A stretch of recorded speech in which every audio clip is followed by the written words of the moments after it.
Martina Cornelia Sinarti Jilon adalah seorang gadis cantik dari suku Dayak, Kalimantan. Ia dibesarkan di tengah keluarga non-muslim. Pada tahun 2017, Martina yang awalnya membenci Islam, tiba-tiba merasa ada yang janggal dengan agamanya. Orang tuanya dari apa? Suku apa? Dayak. Dua-duanya? Dua-duanya. Domi dulu waktu mau masuk Islam tuh prosesnya gimana? Saya dari tahun 2019 itu sebenarnya udah puncak-puncaknya ngerasa ragu-ragu dengan agama saya sebelumnya. 2019? 2019. Berarti kira-kira setahun sebelumnya? Ya, setahun sebelumnya. Pikir kan kok ribet banget ya gitu. Maksudnya seorang Tuhan harus rela turun ke dunia. Kok seorang Tuhan? Emang Tuhan orang? Kan gimana lagi kok? Setuhan gitu. Saya juga bingung kan jadi. Iya. Karena Tuhan ini ya memang sih dia juga menyampaikan memang bentuk rupanya Allah itu seperti rupanya manusia. Jadi ya kita bingung juga kan. Ya Tuhan itu saya sempat pikir juga kok. Tuhan ini wujudnya ya apakah memang seperti itu? Karena kita ini macam-macam suku dan ras katanya. Nah, kalau orang Asia tuh ya pendek.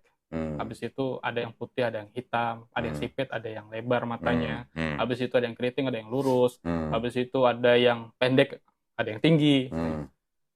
Dari situ saya udah mikir kok. Iya ya. Masa saya harus menghormati orang Eropa karena mirip dengan Tuhan saya gitu.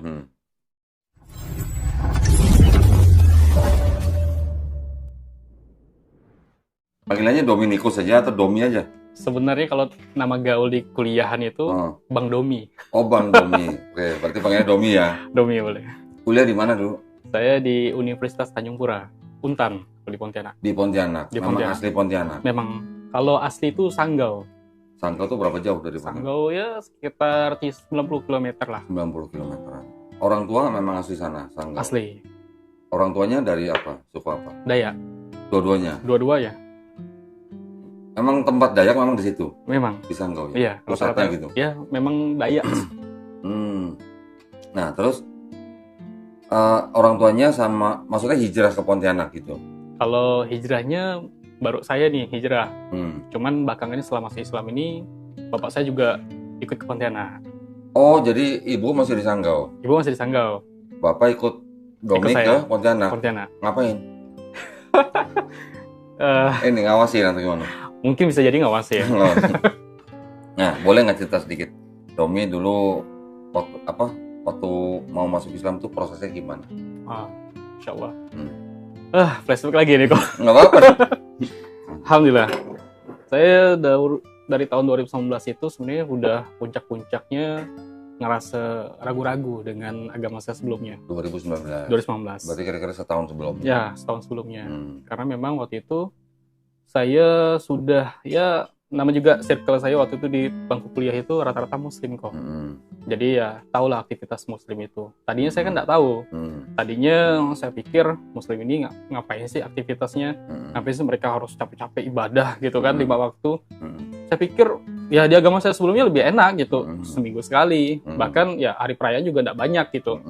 Ya bagi saya ya iman saya tentang Yesus ya udah cukup gitu. Tapi saya ngeliat teman-teman saya yang muslim kok sedikit-sedikit ibadah. Ya awalnya memang ngerasanya tuh kok kayak mau bajir sekali ya waktunya ya gitu. Pas kita lagi asik-asik kerja kuliah kan, kerja kelompok. Tak lama izin sholat. Ya kapan selesainya saya bilang kan. Dikit-dikit sholat. Dikit-dikit sholat. Ini sih nggak selesai nanti tugas kita nih saya. Terus? Nah, nggak lama setelah itu ya udahlah. Saya bilang mungkin itu urusan mereka lah. Nggak lama setelah itu pas momen Ramadan ini kok. Momen Ramadan ini katanya yuk kita ngumpul-ngumpul di bulan Ramadan. Dan kebetulan di circle itu ya paling saya 3 orang lah yang non muslim. Dan kami diajak juga ikut buka bersama, ikut juga bahkan nginap di tempat teman yang muslim itu sahur juga. Jadi kayak mikir kan, gimana sih kok penasaran rasanya kok mereka harus tahan puasa gitu kan 1 harian. Ya enggak lama setelah itu karena ngerasa kita bareng-bareng terus, ya pengen juga ngerasain namanya puasa ceritanya. Jadi ikut puasa nih kok. Alhamdulillah ketika sahur di subuh hari ini kan jam 3 udah dibangunin kan, sahur katanya. Sahur lah kita, makan bareng-bareng. Waktu itu memang di situ nggak ada orang tua sih, maksudnya ya kita anak-anak kuliah lah, ngumpul-ngumpul. Akhirnya kita sahur kan, sahur-sahur, diajak lah ini keliling-keliling cari makan di tempat makan, makan. Tapi ingat ya katanya, puasa juga ya. Gitu. Jangan sahurnya aja, nggak puasa. Nanti kita buka bareng-bareng lagi, kata teman kan. Oh boleh katanya. Nggak lama setelah itu, saya sempat itu mau buka itu kan, untung teman ngelihat kan. Katanya tadi mau bareng-bareng bukanya, katanya kan. Nggak lama setelah itu, oh iya ya, nggak apa-apa lah, coba tahan, itu udah lumayan kok. Setengah hari itu rasanya udah gimana ya, rasanya mikirnya nasi padang terus kok. Setengah hari udah mikirin nasi padang. Sorenya mikirin apa itu? Udah tahu dah, itu udah mikirin apa gitu. Masya Allah, alhamdulillah. Tak lama tuh ya kayak nunggu sesuatu jadinya kok. Teman-teman bilang, ayo kita buka. Alhamdulillah buka bareng-bareng. Waktu itu bukanya kita nggak ngumpul di tempat biasa, nggak ngumpul ya di kafe atau gimana. Tapi kita ngumpul waktu itu ada acara kalau di kampus itu ada buka bersama. Jadi ikutlah ceritanya, ikut bareng-bareng sama teman-teman tuh. Yang non muslim juga cewek. Duanya cewek non muslim, satunya saya sendiri non muslim. Ikutlah. Tapi saya kan nggak nampak kok. Nggak harus seperti penampilan, yang penting rapi aja udah dianggap Islam kan. Jadi teman saya yang dua cewek ini malah nampak sekali kan, maksudnya nggak pakai hijab kan, ini cewek. Acara muslim juga kan. Akhirnya di situ ikut bareng-bareng. Ini Bang Domi kan kata kawan kan? Iya, ikut bareng-bareng puasa katanya. Ikut membersamai. Gitu kan, asik. Membersamai. Udah lama setelah itu makan kan, ada yang beda kok rasanya kok. Apa? Rasanya kok legit banget ya, ini air putih ya. Padahal air putih doang. Karena udah nungguin gitu ya. Nungguin. Ya Allah, ini puasa gitu kan mikirnya. Ini puasa katanya. Akhirnya makan yang lain-lain, apalagi makanannya kan kerasa gitu nikmatnya. Selama ini kan makan ya kayak biasa-biasa aja gitu. Tapi kok ini ada yang beda rasanya. Nah dari situlah mulai penasaran nih dengan Islam. Tidak lama setelah itu, ya ternyata saya tuh punya teman di kampus. Satu tempat, satu prodi, satu angkatan, dan kebetulan sempat akrab juga sebelum hijrah. Beliau tadinya nggak hijrah, tapi ketika udah hijrah, dia tiap hari pengen nyampain tentang Islam terus. Nah, gak lama setelah itu, dia ngajak itu random sih, bukan hanya yang non Muslim juga, bukan hanya yang Muslim aja, tapi non Muslim juga. Nah, gak lama setelah itu, dia bilang, yuk kita ngomongin tentang agama katanya. Pengen penasaran dengan agamamu katanya kan. Oke, gak lama setelah itu, saya bilang, tentang apa dulu ini? Saya bilang, tentang Tuhan katanya. Trinitas. Ngomong tentang itu kan. Alhamdulillah, saya langsung terima lah. Udah lama setelah itu dia ngomongin, kalian bukannya nyembah berhala ya katanya kan. Aduh, kok makin baru gak duduk kan, tiba-tiba dikasih tahu kayak gitu kan, ya sakit juga hati. Waduh, pedes amat itu nanyanya. Kami itu pertama dibilang kami nyembah patung kan waktu itu, karena Katolik kan pakai patung kan. Saya bilang kami tidak nyembah patung, kami ini menghargai historinya. Kami itu ibaratkan ya, itu patung itu hanya sebagai bentuk atau wujud di mana kami bisa melihat histori masa lalu. Nah, enggak, tetap aja nyembah berhala katanya, itu kan ada patungnya. Nah, memang Islam sendiri gimana? Kalian enggak ada benda yang bisa ditunjukkan, enggak ada wujud Tuhan kalian juga, dan gimana proses perjalanan sejarahnya gitu, dan kita enggak tahu. Enggak lama setelah itu, ya saya juga ya penasaran juga ya kok, maksudnya tuh ngapain nanyain seperti ini. Sampai ke Trinitas juga kan ditanyakan Allah Bapa, Allah Putra, Allah Kudus kan. Nah, enggak lama setelah debat itu ya, enggak lama sih kok, maksudnya tuh ya jengkel juga rasanya kan. Udah ditanya nyembah berhala kan. Untung gak berantem tuh ya? Iya, untung gak berantem. Tapi setelah itu dia bilang, tahu nggak kalian itu kafir katanya kan? Waduh. Ini kan sakit hati. Kalau saya, doktrinnya dari kecil itu yang namanya kafir itu orang yang tidak punya agama. Jadi kan lebih sakit. Iya, betul. Nah, saya tidak terima kalau dibilang kafir. Kami punya agama, saya punya Tuhan, bilang kan. Ya tetap aja kafir katanya kan. Emang kafir itu gimana konsepnya? Dia bilang, nggak usah sakit hati lah katanya. Kafir ini kan lembut sebenarnya katanya. Orang yang menutup diri dari kebenaran katanya. tetap aja itu bagi saya itu orang tidak punya agama lah, kafir itu. Ateis gitu ya? Ateis gitu. Itu cocok tuh bilang kafir. Gak lama setelah itu kan minta bantu lah sama yang teman juga ada yang terpancing kan, masa yang Protestan juga kan. Bilang, bukannya kalian kafir juga ya, kata yang Muslim kan. Memang agak jengkelin orang ini, yang Muslim ini. Dia bilang, ya Protestan bilang, yang kafir itu yang Katolik. Bukan dukungin saya. Padahal sama-sama Yesus loh. Oh, yang Protestan bilang yang kafir Katolik. Iya. Kami nggak punya patung katanya. Yang punya patung tuh yang Katolik katanya. Terus? Itu yang syirik katanya. Aduh. Kesal juga saya kan. Bukan saudara nih. Insya Allah. Tidak lama setelah itu, nah inilah kami itu ada acara keagamaan. Kebetulan ya moga-moga lah dosennya bisa lihat juga lah. Bismillah, karena udah selesai juga kuliah kan. Gitu. Jadi kami di satu agenda, kebetulan saya waktu itu tutor di agama Katolik di kampus. Jadi kayak dapat amanah sebagai yang pembimbing Katoliknya. Di tempat kuliahnya seperti itu sebutannya. Dan kita waktu itu ada pertemuan khusus untuk membahas tentang Quran. Nah, tertutup sifatnya. Jadi Quran dengan Bible. Nah, jadi di situ dibandingkan 2 slide. Ini yang Quran, terjemahan sih waktu itu. Habis itu ini yang Bible. Nah, itu kami kami disampaikan tentang perbandingan. Kayaknya ini Quran ini nyontek nih katanya. Coba dilihat banyak persamaan-persamaan dari kitab-kitab mereka yang ternyata isinya juga ada di kita gitu. Ini mereka nyontek nih. Terus kita lihat ternyata memang betul. Ada kan Abraham di agama yang kita, tapi Ibrahim diubah kan, Ismail gitu. Habis itu Yusuf, Yosef di agama kita. Jadi mikirnya, oh iya ya, kok banyak kemiripan ya. Nah di situ muncullah stigma bahwa Nabi Muhammad ini seorang yang nyontek. Nah saya nggak tahu kalau Nabi Muhammad itu nggak bisa baca, nggak bisa tulis. Saya tahunya udah kami didoktrin ini Nabi Muhammad atau orang Islam ini nyontek lah intinya. Nah terus nggak lama setelah itu saya juga nanya, Pak itu babi itu kenapa bisa ini ya, nggak haram ya di perjanjian baru ya? Sempat juga nanya kayak gitu kan. Nah katanya perjanjian lama kan itu haram mutlak. Memang haram. Dalam masalah itu dari bapaknya bilang itu kan di perjanjian baru udah diubah itu, maksudnya tuh di situ yang haram itu babi hutan, babi peliharaan boleh katanya. Tapi kan sama-sama babi Pak katanya. Terus?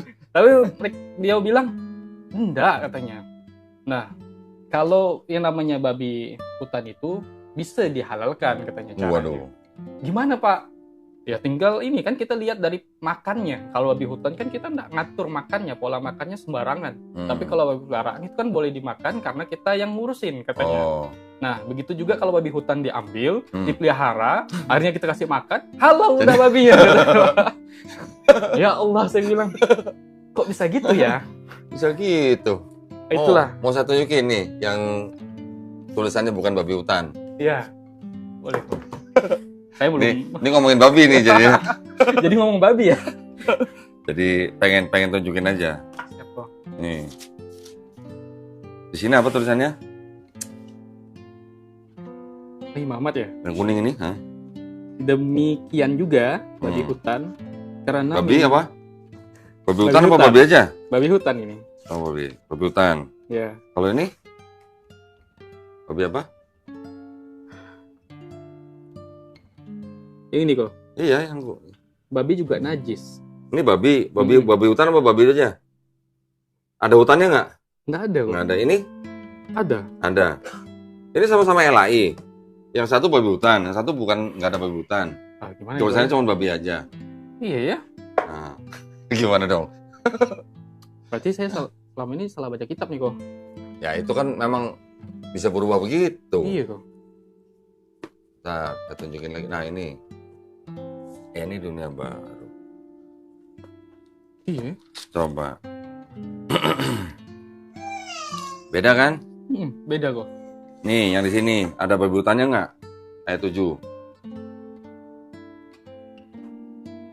Ada nggak babi hutannya? Nggak ada babi hutan. Babi aja kan? Iya, babi aja kok. Nah, itulah. Terus setelah babi gimana? Iya. Oh iya, oh baru tahu sekarang ya? Saya taunya babi hutan karena saya Iya. baca yang mungkin salah satu kitabnya saya baca kan. Saya baru tahu juga ada kitab lain kok. Untung udah mualaf. Untung udah mualaf ya. Tidaknya udah dapat wawasan ya dikasih. Iya. Terus setelah itu? Setelah itu mikir kan, ya namanya babi kan ya. Hmm. Masa bisa dibeda-bedakan gitu? Hmm. Nah, jadi apa ya? Setelah itu ya timbul lagi ya pertanyaan, gimana sih konsep ketuhanan ini sebenarnya? Masa bisa setiap kitab itu berubah-ubah kan? Ya berubahnya terlalu saklek ya. Maksudnya tuh yang tadinya haram jadi halal gitu gimana? Dan ada kecualinya juga kan? Nah, dalam masalah itu ya tadi itu ngobrol lagi sama teman ceritanya. Ngobrol, sekarang ini udah bukan main tempat kuliah lagi, tapi udah mulai ke kafe. Saya bilang, saya penasaran, kalian tuh gimana sih memandang Tuhan kami? Justru katanya, kami sangat menghormati namanya Yesus. Dari situ kan kita bingung kan, karena saya juga nggak tahu tentang Al-Quran. Kenapa? Karena dibilang, oh Yesus di agama kami itu ya nabi, seorang nabi, utusan Allah gitu. Nah, kenapa bisa berubah gitu? Saya bilang kan. Sedangkan ngapa harus ada muncul Nabi Muhammad gitu kan? Sedangkan kita itu udah sangat percaya bahwa Yesus itu ya udahlah Tuhan gitu. Sampai di situ aja. Kan tadi saya juga lupa nyampaikan kok. Ada yang namanya Trinitas ya tadi ya. Itu juga dibahas di tempat kita sama dosen ya. Nah, waktu itu ada namanya Trinitas Allah Bapa, Allah Putra, Allah Kudus. Nah, dia buat analoginya sederhana sih emang. Gimana? Dan mudah ditangkap. Dan dia enggak bicara tentang kitab Bible-nya. Tapi dia bilang gini loh, analoginya sederhana. Kan Allah Bapa itu yang di surga katanya. Allah Bapa di surga. Nah, ketika Allah Bapa di surga ini pengen menunjukkan kalau beliau itu ingin jadi Allah Putra, utuslah malaikat Gabriel. Kalau di agama sebelumnya kan Gabriel. Nah, dicarilah keturunan Daud yang perawan. Nah, dapatlah Bunda Maria. Nah, kemudian bahasa gaulnya, ya udahlah saya mau turun ke dunia gitu. Turun ke dunia, nanti saya masuk ke tubuhnya seorang wanita, prawanita di. Nah, munculnya namanya Allah Putra. Ini dari dosen ya. Ya. Terus Allah Putra. Nah, terus kemudian disitulah yang namanya muncul pertama kali namanya Salam Maria. Salam Maria buat tubuh Yesus. Nah, terus dalam masalah itu kenapa jadi Roh Kudus? Roh Kudus itu ketika setelah dia dibangkitkan pada hari ketiga itu udah proses melalui kematian di kayu salib. Nah, analoginya kayak gitu dari dosen agama kita. Nah, dari situlah kita pikirkan kok ribet banget ya gitu. Maksudnya seorang Tuhan harus rela turun ke dunia. Oh, seorang Tuhan, emang Tuhan orang? Kan gimana lagi kok? Setuhan gitu. Saya juga bingung kan jadi. Iya. Karena Tuhan ini ya memang sih dia juga menyampaikan memang bentuk rupanya Allah itu seperti rupanya manusia. Jadi ya kita bingung juga kan. Ya Tuhan itu saya sempat pikir juga kok. Tuhan ini wujudnya ya apakah memang seperti itu? Karena kalau seperti itu rasa-rasanya nggak sempurna. Sempat nanya nggak sama dosennya? Itu tujuannya Tuhan jadi manusia apa gitu? Ya sempat nanya juga kok. Maksudnya tuh untuk menebus dosa manusia kan. Dengan cara mati di kayu salib. Bunuh diri nggak tuh? Bunuh diri. Loh iya.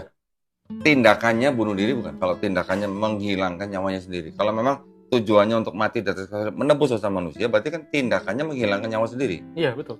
Walaupun bangkit dari ketiga, tapi kan dia pernah menghilangkan nyawanya sendiri. Berarti kan itu bisa disebut tindakan bunuh diri. Betul. Betul kok. Tanya gitu nggak sama dosen? Saya nggak sempat kayak gitu. baru sekarang kita mulai ngomongin ini. Terus. Ya, tapi sempat juga dikasih tahu juga kenapa Yesus itu datang ke dunia untuk menebus dosa manusia. Ya. Ini kalau konsep yang dikasih ke kita itu memang ketika sebelum adanya Yesus, manusia itu seperti tidak ada harapan gitu. Jadi ketika mereka itu melakukan dosa, yang mereka juga tak terarah, akhirnya mati. Kemudian di kuburan itu ya bagi orang Kristen kuburan itu ya neraka gitu. Nah jadi ketika udah mati tidak ada harapan hidup lagi, tidak ada bangkit lagi. Nah ketika Yesus udah datang ke dunia, nah kemudian dia mati di kayu salib, bangkit dari ketiga, ini salah satu bentuk harapan baru bagi umat Kristiani khususnya.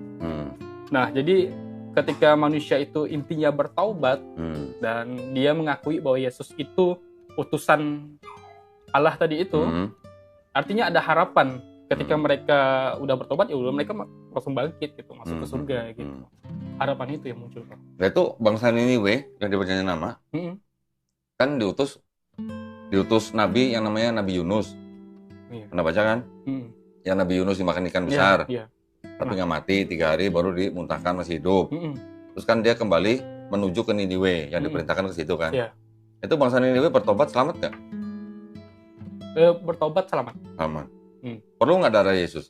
Tidak. Enggak. Itu gimana? Umatnya Nabi Musa selamat nggak itu? Nah, itu kontradiksi. Nah, ya kan? Jadi apa ya? Jadi konsep penebusan dosa yang di Perjanjian Baru kan memang konsep baru. Konsep baru yang dicetuskan oleh Paulus. Oh, iya. Nah, sedangkan Yesus sendiri kan nggak pernah ngajarin dosa waris kan? Di 4 Gospel kan nggak pernah baca kan? Ada dosa waris kan? Yang mengajarkan kan Paulus. Nah, konsepnya itu yang konsep baru. Anggaplah kejadian penyaliban itu yang disalib adalah Yesus. Anggap ya. Karena kan menurut Bible kan yang disalib Yesus. Setelah kejadian itu, baru kan sekian tahun kemudian baru ada konsep penebusan dosa. Oh, Yesus itu ternyata sudah mati di atas salib untuk menebus dosa kalian. Gitu. Itu kan konsepnya Paulus. Nah, terus setelah itu gimana? Itulah dari penjelasan itu, saya mulai kepikiran jadinya. Ini kalau saya mati ini agak ragu-ragu jadinya kok. Karena saya jujur kok, saya tuh pengen mati itu dengan bahagia kok. Maksudnya ya udahlah, kita memang pasti mati kan. Maksudnya kalau udah mati ya udah mati-mati aja gitu. Nggak usah mikir yang lain-lain, nggak usah mikir harta juga.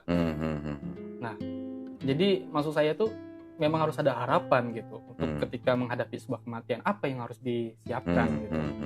Dalam masalah itu, dengan diskusi panjang kita, nah diskusinya ada jenjangnya lah kok. Jadi saya dengan teman itu diskusi dari bangku kuliah ke kafe, akhirnya privat ke kosnya. Jadi kayak dari jam 7 habis pada Isya itu sampai jam 9. Nah, kemudian ini bahas tentang tauhidnya. Nah, kemudian tadi belajar sama siapa? Sama teman muslim. Teman yang hijrah tadi itu. Iya.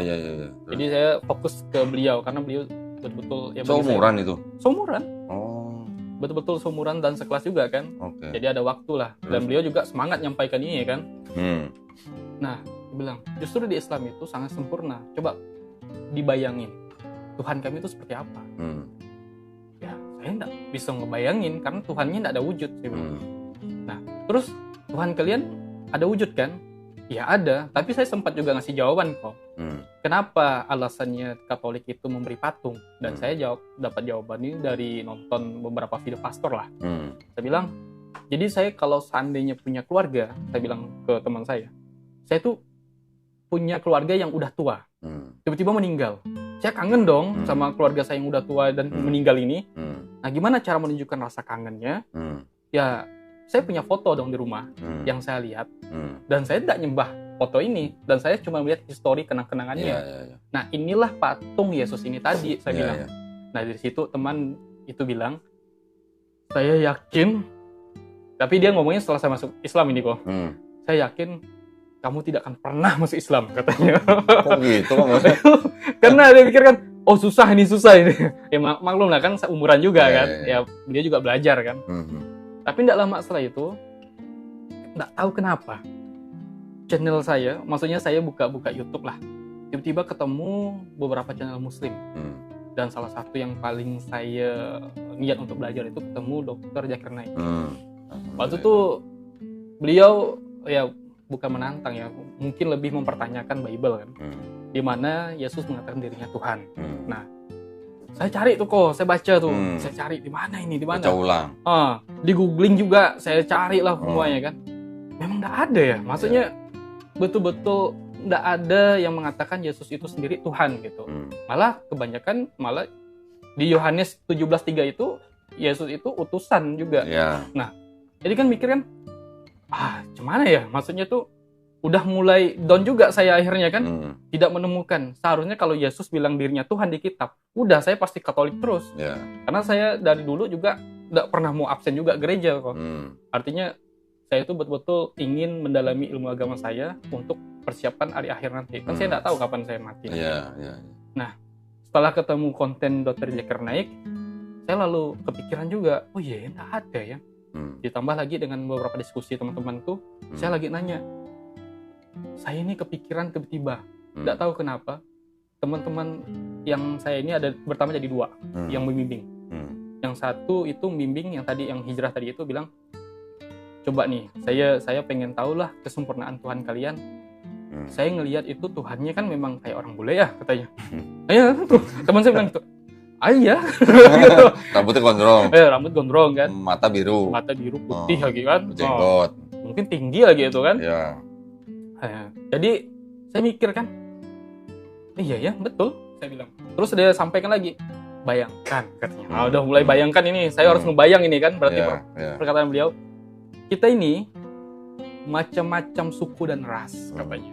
Nah kalau orang Asia tuh ya pendek, habis itu ada yang putih, ada yang hitam, ada yang sipit, ada yang lebar matanya, habis itu ada yang keriting, ada yang lurus, habis itu ada yang pendek, ada yang tinggi. Dari situ saya udah mikir kok, iya ya, masa saya harus menghormati orang Eropa karena mirip dengan Tuhan saya gitu.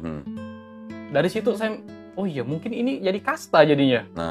Nah dari situ saya mikir, iya ya, kenapa salah satu kami tidak menunjukkan wujud Tuhannya? Karena memang dari dulu itu nabi-nabi itu ditutus ke dunia itu untuk memberantas kesyirikan. Jadi tidak ada yang namanya nyembah berhala lagi.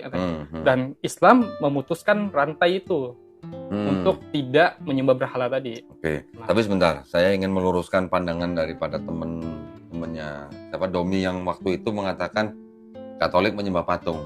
Ya. Saya mau meluruskan aja bahwa yang saya tahu Katolik itu bukan menyembah patungnya. Ya. Katolik tetap menyembah Tuhan yang disebut dengan Tuhan yang Trinitas itu. Tapi tidak menyembah patungnya. Patung yang istilahnya dipasang atau dipajang di gereja itu ya tadi mungkin seperti hanya sebagai apa ya, simbol-simbol aja lah gitu ya. Bukan berarti orang Katolik menyembah patungnya, tidak. Ya, ini hanya saya luruskan saja. Terus saya tertarik tadi yang dikatakan bahwa bayangkan Tuhan kalian seorang bule, rambut panjang, mata biru, hidung mancung, jenggot gitu ya. Kalau kita balik cek nih, Yesus sukunya apa atau rasnya apa?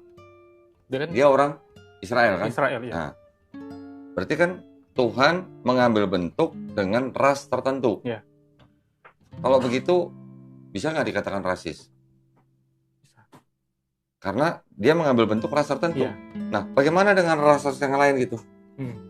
Saya juga pengen dong kalau si Cina pengen punya Tuhan yang sipit juga pengen dong. Ya, saya juga pengen kok. Ya artinya kalau Tuhan mengambil bentuk satu ras tertentu, bisa nggak disebut rasis? Bisa. Nah, gitu ya makanya. Oke. Terus setelah itu jadi goyang tuh jadi gimana? Ya goyang juga kan karena mikirnya, oh iya ya tidak sempurna jadinya, karena tidak bulat. Karena memang ya kayak kita menghormati salah satu suku jadinya kan. Maksudnya, iya ini kan ini para nabi banyak turun dari situ juga kan. Akhirnya sampai Tuhan pun turun dari situ. Jadi kan kita baca sejarahnya jadi ini Israel. Jadi kepengen ini juga ngerasa ya menghormati sekali lah. Nah dari situ saya mikir, oh ini tidak adil emang. Kalau dari saya udah, ini kan mungkin perspektif saya ketika belajar agama dan akhirnya saya ya kepikiran juga ingin memperdalami Islam lebih lanjut. Nah dari kejadian itulah saya mulai goyah iman di sebelumnya. Tapi tadi masih ibadah kok, masih maksa ibadah. Itu ke gerejanya di Pontianak atau di Sanggau? Gereja di Pontianak. Kan saya kuliah waktu itu kok. Oke. Dan tidak lama setelah itu tak tahu kenapa kok tiba-tiba menemukan kesalahan-kesalahan kecil. Apa? Nah, kayak ini ya tadinya tidak kepikiran ya. Ini saya udah rapi nih menghadap Tuhan ya, menghadap Tuhan. Dan tidak lama setelah itu saya ibadah kan. Tidak tahu kenapa kepikiran, kok di sebelah saya cewek. Rok pendek nggak? Rok pendek. Oh. Iya, rok pendek kok. Nah, terus? Jadi kayak yang tadinya saya tidak kepikiran kok sekarang udah mulai kepikiran hal-hal kayak gini gitu. Dan saya beberapa minggu itu ya saya ngadep ke atas. Karena saya takut ya kan saya pengen ketemu menghadap pencipta kan, Iya. jadi harus fokus. Jadi kayak nggak bisa fokus jadinya kok. Tuh mulai ketemu masalah-masalah itu. Dan lihat dari Islam malah dipisah kan, Iya. malah dipisah. Malah ya tidak juga ngotot harus pakai pakaian terbaik, yang penting rapi dan ini ya apa? Tertutup. Ya terbaiknya versi Islam itu ya tertutup aurat. Nah, kemudian yang akhwatnya, ceweknya ternyata terpisah dari barisan para ini ikhwan atau laki-laki itu tadi. Nah, dilihat dari cara penyembahannya pun, saya mulai ini apa ngelihat iya ya Muslim itu lebih tunduk lagi. Berarti kan secara sampai nungging gitu. Iya, sampai nungging. Sujud gitu. Ya Allah, saya bilang. Terus? Iya, makin apa ibaratnya sebagai bentuk penghambaan itu udah ideal gitu. Karena enggak ada yang lebih tinggi lagi dari situ kan. Iya, karena kan bagian tubuh kita yang paling terhormat yang mana? Kepala. Kepala kita ditaruh di bawah, yang paling bawah sebawah-bawahnya kan? Iya. Sampai menempel di tanah atau di lantai. Iya. Artinya itu adalah bukti kita menghamba kepada yang menciptakan kita. Iya. Itulah. Mulai ketemu nih. Terus? Nah, tak lama setelah itu saya ini ya apa diskusi teman-teman kan. Kenapa ya? Akhir-akhir ini saya ketemu dengan masalah-masalah kecil. Itu sudah lulus atau masih kuliah?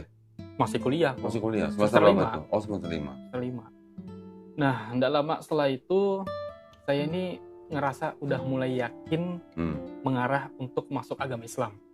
Tapi saya bilang ke teman saya, masih 70% nih, saya bilang. 70% nih. Pakai presentasi sendiri.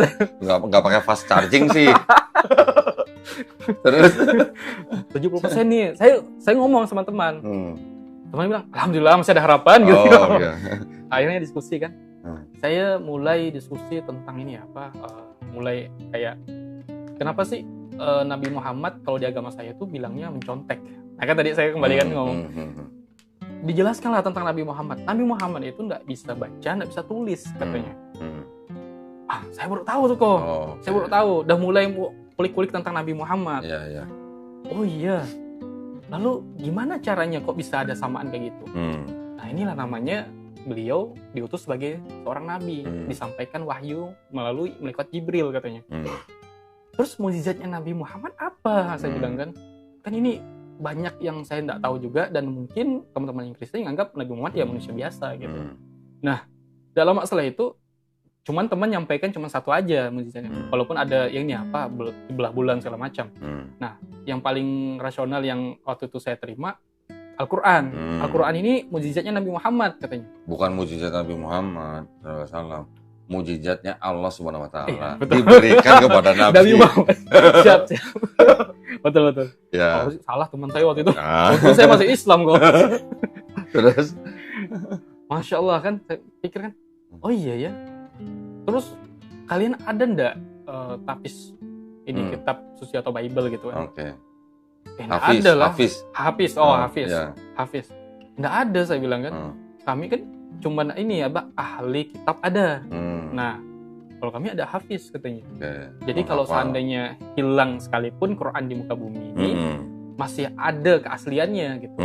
Nah, dan tulisannya pun nggak diedit-edit, nggak di apa, pokoknya kalau diedit itu ketahuan lah katanya. Nah, di situ saya ngelihat, oh iya nggak berubah-ubah ya, memang dari awal nggak ada terjemahan itu. Karena mikirnya gini kok, saya tuh kepikiran terjemahan ini kan semakin hari makin berkembang ya bahasa, dan belum tentu nyampe ke intinya nih. Kan intinya udah dikasih nih sama pencipta, tapi dikembangin sama orang-orang lagi nih. Nah, bisa jadi akan terjadi namanya kontradiksi. Jadi macam-macam mereka punya kepala, itu menyampaikan inti yang sama sebenarnya maksudnya, tapi beda-beda cara menyampaikannya. Iya, terjemahkan beda-beda bahasa juga. Mikir kan, iya kenapa Quran itu harus tetap ada bahasa Arabnya.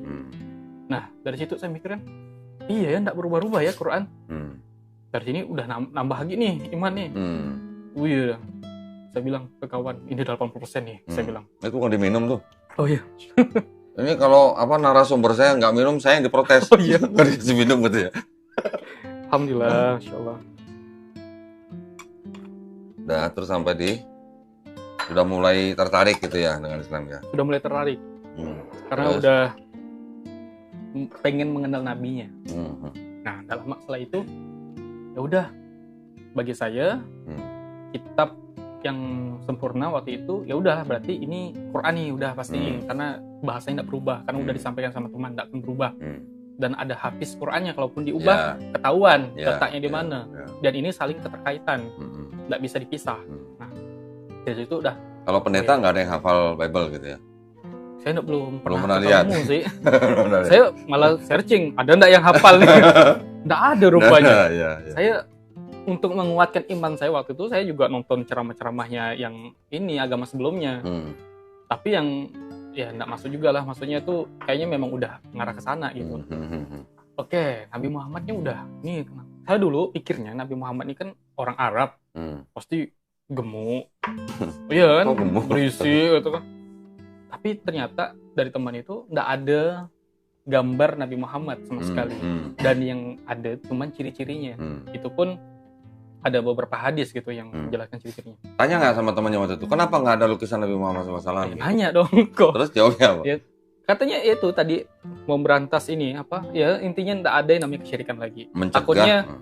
Takutnya malah dianggap Tuhan lagi nanti. Ya, mencegah seperti kaum sebelumnya yang menyembah nabinya. Nah, terus kemudian, nah tadi nyambung juga tuh, kan kalau Yesus sendiri itu dari Bani Israel kan. Nah, sedangkan Nabi Muhammad ini kan dari Arab. Saya bilang, ini gimana proses yakinnya setiap orang itu bisa menerima ajaran Nabi Muhammad dan bagaimana caranya orang-orang itu punya kewajiban menyampaikan dakwah itu tadi. Nah, sedangkan kalau ini kan kayak lebih ke kaumnya kan. Nah, kalau ini kan katanya keseluruhan bisa. Rahmatan lil alamin. Iya, rahmatan lil alamin. Dan ternyata dari kawan-kawan tuh bilang, ya memang ada perintahnya. Kami memang disuruh nyampaikan walaupun satu ayat. Nah, ini saya udah nyampaikan kemarin. Oh, ternyata dia memperhatikan itu. Ya Allah, kena saya ini. Ya Allah, ya Rabb. Terus akhirnya udah dari situ saya mulai kepikiran. Iya, Nabi Muhammad ternyata ciri-cirinya gagah perkasa gitu lah, ciri-cirinya kan. Dari situ saya mulai, oh iya, kayaknya lebih sempurna Islam ini. Dari cara sholatnya, tutup auratnya, udah diatur semua kan. Dan ternyata di Quran pun ya dianjurkan sholat. Dan dari situ saya bukan dianjurkan, diwajibkan. Diwajibkan ya malah ya. Diwajibkan malah. Diwajibkan untuk sholat. Nah, akhirnya sampai disampaikan juga kepada saya tujuan Quran di dunia ini untuk menjadi pedoman hidup manusia, lebih terarah. Habis itu di situ juga tidak ada keraguan, di dalamnya juga diteruskan, ditulis. Dan itu betul-betul dikasih tahu kan? Nih Quran. Coba cari kitab di mana yang mengatakan dirinya tidak ada keraguan di dalamnya. Dikasih sama teman. Iya, kitab saya tidak ada tulisan kayak gini kan. Kok ini pede sekali nih Quran gitu. Ada nggak temennya Domi yang waktu itu bilang gini, nih di dalam Quran ada ayat inna dina indallahil Islam. Ada nggak di Bible kalimat seperti itu? Tidak ada. Tidak ada. Itulah, jadi ragu kan di situ. Ya. Terus? Dan PD juga kan mengatakan bahwa ini memang kalimat dari Allah. Nah, dari situ saya udah, ya udahlah Islam aja saya bilang kan. Di sini juga ada klarifikasi kok tentang Nabi Isa al-Masih waktu itu Yesus di surah Maryam kan udah jelas di ayat 30 sampai 35 itu. Ya memang Yesus itu, Nabi Isa itu ya utusan Allah gitu. Ya. Martina Cornelia Sinarti Jilon adalah seorang gadis cantik dari suku Dayak Kalimantan. Ia dibesarkan di tengah keluarga non-muslim. Pada tahun 2017, Martina yang awalnya membenci Islam, tiba-tiba merasa ada yang janggal dengan agamanya. Dia merasakan banyak yang kurang pada agama yang diyakininya sejak dari kecil itu. Kemudian ia putuskan untuk berdiam diri di rumah demi meyakinkan hatinya dengan mempelajari lebih dalam kitab agamanya. Anehnya, makin dalam ia pelajari, makin tidak yakin hatinya dengan agamanya itu. Ia kemudian mulai mencari tahu tentang ajaran Islam untuk membandingkan dengan agama yang dianutnya. Inilah awal mula datangnya hidayah untuk Martina Cornelia. Hatinya sudah jatuh cinta dengan Islam. Ia pun memberanikan diri untuk memberitahu ibunya bahwa ia ingin masuk Islam. Namun yang terjadi justru sang ibu mengusirnya. Tidak hanya itu, Martina juga mendapatkan cacian dan makian dari keluarga besarnya. Suatu ketika ia diajak debat oleh seorang pendeta. Martina sempat pesimis, Mengingat pengetahuannya masih minim, namun atas izin Allah Subhanahu wa Ta'ala, Martina dengan lancar menjawab seluruh pertanyaan pendeta itu. Kini Martina telah masuk Islam dan mantap mengenakan hijab. Semoga Allah Subhanahu wa Ta'ala selalu menolongnya. Amin.